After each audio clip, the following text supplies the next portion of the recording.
It's a 5 to 15 cent increase to the regular and discounted fares. Like hike is always hike, it's rice, right? It doesn't matter like 10 cents or $10.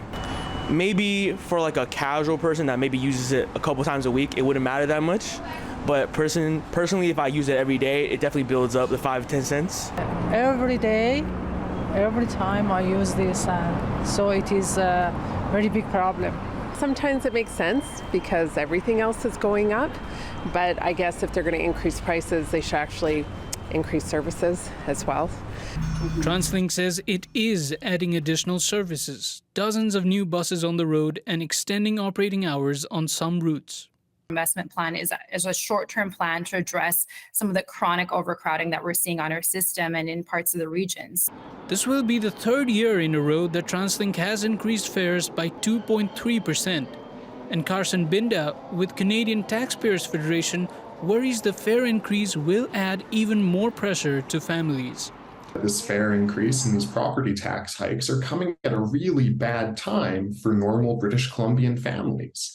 We know that food banks across Metro Vancouver are seeing record-breaking demand right now. Rent, mortgage payments are all through the roof. He says TransLink should tighten their budget spending on executive salaries instead of putting the burden on taxpayers. When you're staring down a massive budgetary shortfall, executive compensation is an easy place to start.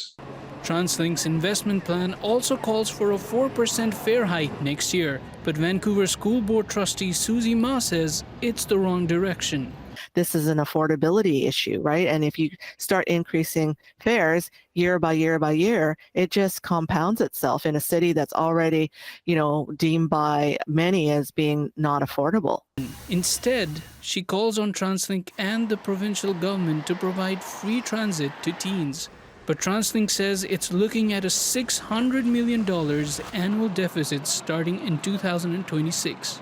So that is not on the agenda. This latest price increase comes into effect on July 1.